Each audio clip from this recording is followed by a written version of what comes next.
Super excited to do this. I've been coaching for over 5 years now. And especially when it comes into the fitness, the health and wellness industry, when I first got into it, it was a completely different world. But one thing has always stayed the same. It has been the most confusing misinformation, and you see so many different takes and so many different people give you random advice as to how you become this fit version of yourself and how to be consistent and disciplined.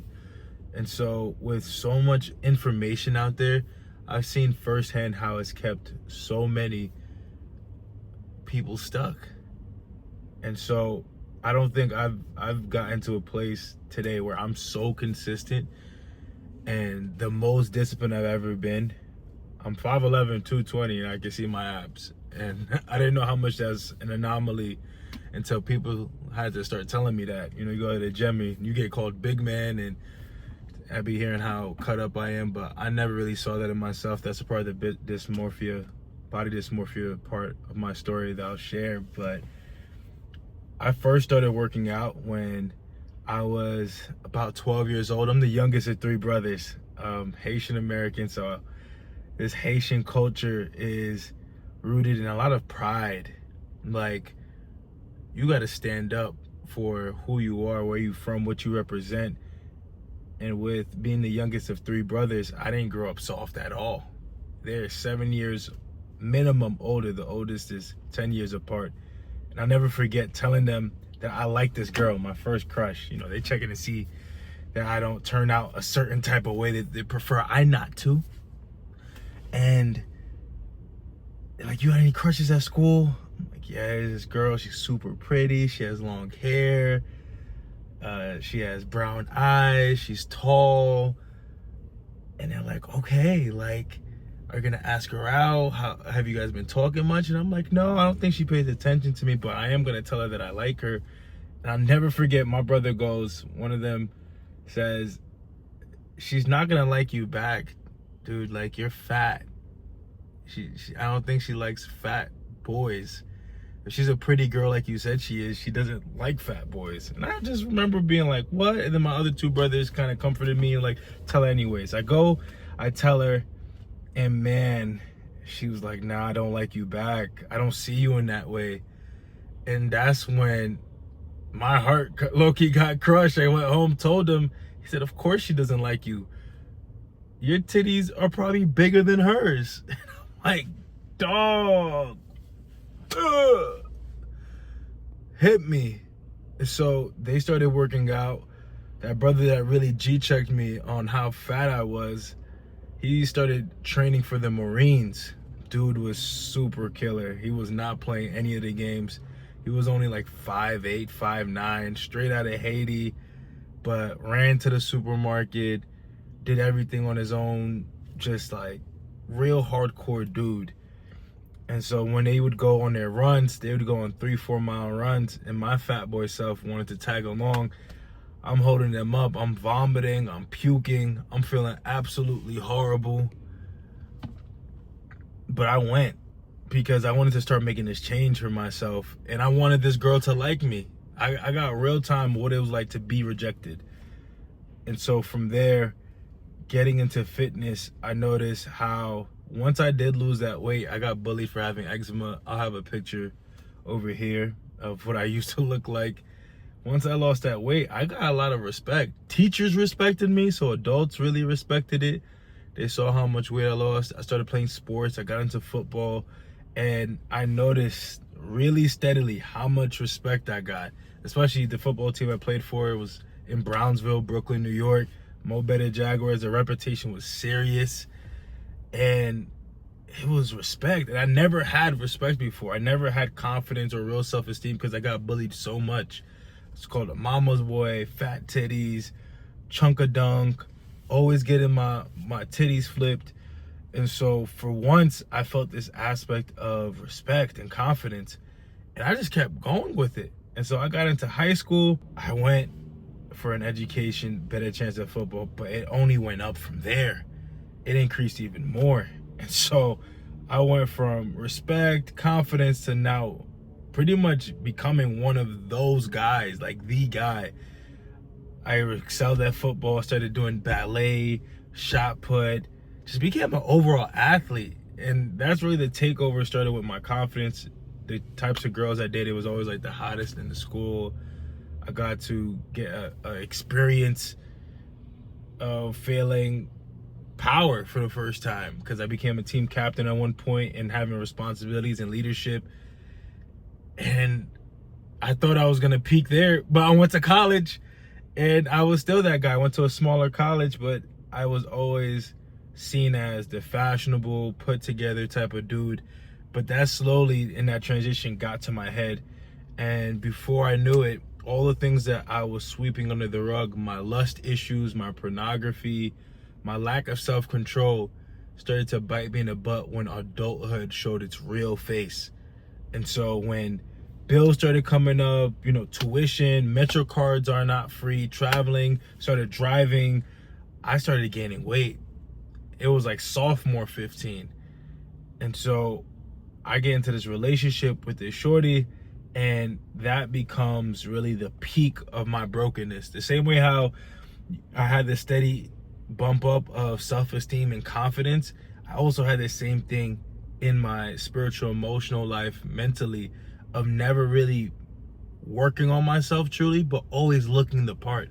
You would always catch me in a suit, always looking clean, preaching the word, gospel, Bible in hand, just that wholesome black dude, because that's what I wanted. I'm a good guy, and I'd always wonder why certain women didn't like me, but I had enough of that aura, that energy that got me just a good enough, and I never really had to try on working on myself. And so I got to this peak of brokenness where I finally got with this woman that completely shattered my life. It got me to that rock bottom moment.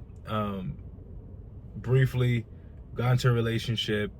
She's supposed to be having twins. I got her pregnant 3 times, had 3 abortions, and on the 4th one it was twins. But I was expecting to have twins. I stepped up, buckled down at work, full-time at school, also being a student, got a 2-bedroom apartment, and then by the end of the story, engaged. The kids were not birthed, so to this day don't know what happened, but don't have kids, and broke off the engagement. Nothing from that relationship lasted. She ran off. I spent all this money on rent in this place, a good job, but I was so deeply broken. And this is where the script starts to flip, and where my coaching was really birthed out of. It was birthed out of this deeply broken place of realizing I had so much in my life that other people wanted, that I always wanted: a stable job and income, a beautiful home, living in Brooklyn, New York, and everybody looks at me as the part, and now I leave this broken relationship realizing this level of lack of self-control has gotten me nowhere. I never forget, I used to come home from work, sit on my couch, keep the lights off, closed. It's during the winter time, and so the sun is down like at 5:30, 6 p.m. and I'm sitting there with my lights closed, just crying and just asking God, why would he let this happen to me? And so where this turns, now that I'm 40, 50 pounds overweight, I don't recognize myself. My confidence is actually shot. I don't know who I am, because I realized all my decisions that I made led me to this point. My brother invites me to the gym. This place called Harbor Fitness private gym, really for bodybuilders, really raw place, not commercial with all the fungy stuff. He invites me to go with him at 5 a.m. Man, I remember trying to shake him off. He just like, come to the gym, come to the gym, come to the gym. And so I show up to the gym, and I'll never forget, I felt like I heard the audible voice of God in that moment. I walk in, nobody's in there, got all this machine, all this like, nitty gritty environment. And it felt like God was just speaking to my heart of, this is where you need to be. The reason why you found yourself in this place at rock bottom, feel like you have nothing, is because you've trusted yourself too much. You trusted yourself, and now all of what was really inside of you has come out. And as it goes to what he explains in the word, the scripture never lies. He opposes the proud. And I was so proud in everything that I did. I was proud of where I worked. I was proud of who this woman was that I got pregnant, because she made it seem that she had a level of status, but she really didn't. It was the same thing. I attracted who I was, because deep down she was deeply broken. It wasn't really what she was portraying on the outside. And he ripped the mask off, and as painful as it was, it felt like a loving father in that gym where no one else, and a light just beamed on me and singled me out. And it was like, he wants to grow me, and this is the place where he's going to rebuild me, in the gym. And from then on, then I literally started going to the gym every single day at 5:30 every single day. And there was no possible way that I wasn't going to make it, because the only thing on my mind was, if today was my last day, how would I go out?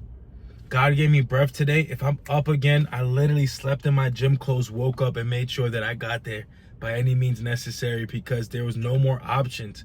I ran out of options. So this is like peak 2020 going to 2021 through the pandemic. And working out was the hardest thing I've ever done, because I didn't recognize myself. I'm this former athlete. I'm trying to do a burpee. I'm out of breath. I couldn't even do a burpee without gasping for air, going upstairs, gasping for air. Crazy part is, throughout the whole time I'm working out, but I'm just completely just not in shape. So I had all this strength, but I didn't have the same pristine type of performance, and definitely not the look. And so I remember I took a year off dating and come back a year, and now I'm trying to date, and I'm rebuilding myself, and I'm thinking I'm just a nice guy still. I'm such a good guy. Like, I'm a catch. I'm rebuilding myself. Why don't women want me? I'm so good. I go to church. I'm faithful. I have a good job. I'm rebuilding myself. I look, even in the worst case scenario, even to a chick that did me wrong, I still took care of her. And I used to tell that story at a place of sympathy, like, yeah, I'm still a good guy. I still stepped up. It's like, nah, bro, you're a liar. You're a villain. I had to start accepting that. And once I started separating and taking out of my hands what I wanted to control and fully surrendering that to God, that word surrender means I was no longer attached to the outcome. I just started showing up. I didn't care what girl came and approached me. I'm just like, I'm not looking anymore. I'm not going on these days trying to impress some shorty that I don't know from a hole in a wall just because she looks good. And I literally became emotionally and mentally detached. And I became a daily liver of what I wanted to become.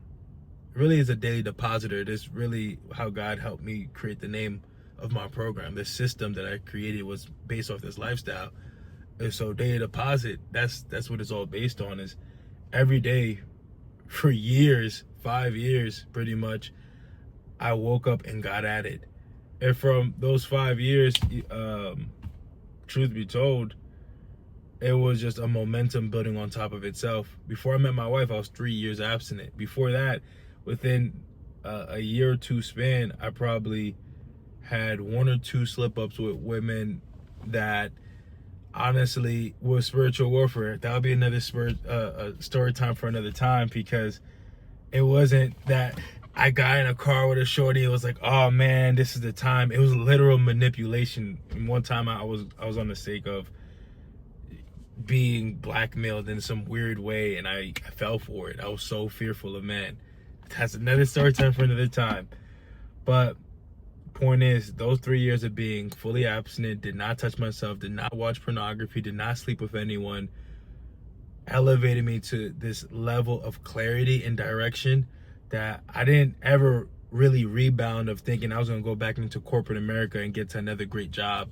It actually didn't happen. I actually just doubled down even more into myself.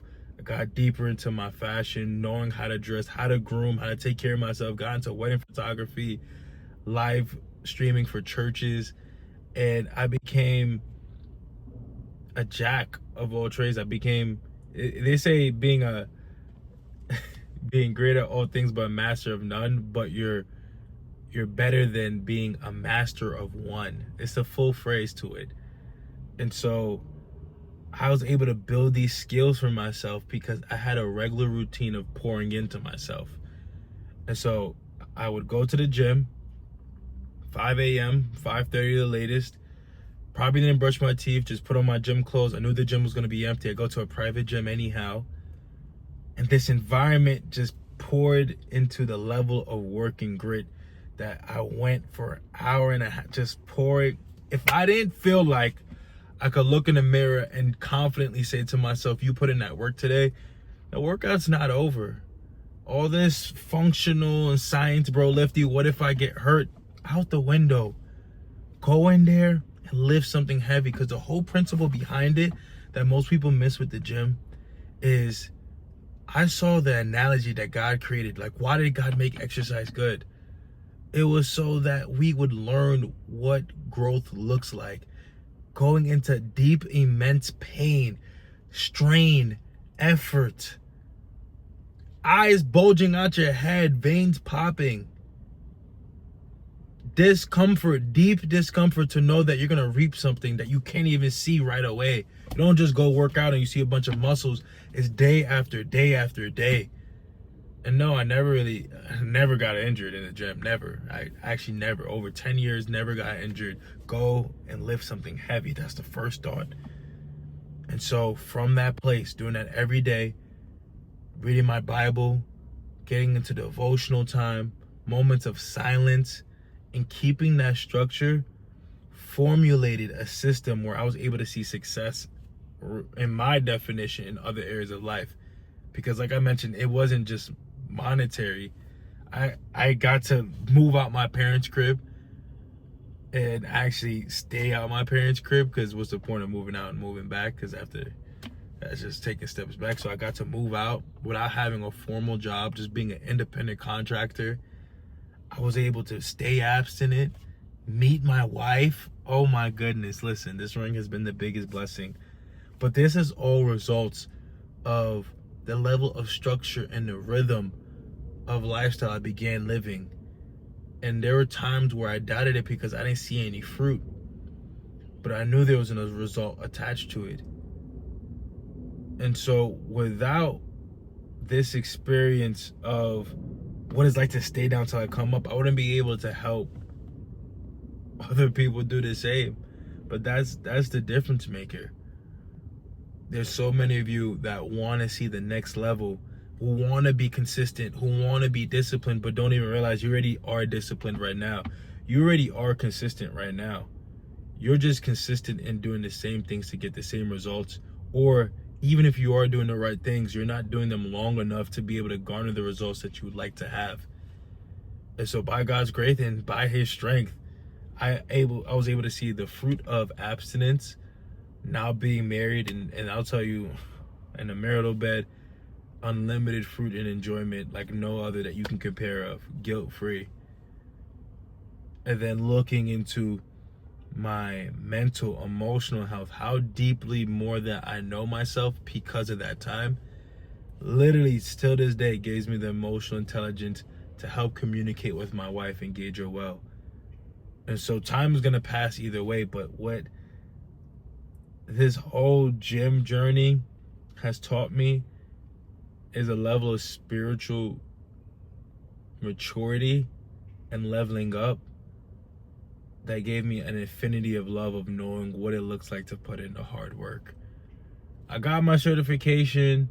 I watched a bunch of YouTube videos. I learned what it meant, but it gave me a connection, an everlasting reality of what God sees in me and who he created me to be, with a sense of confidence and self-esteem. So that's how I really got started with coaching. And since then, I fell in love with it.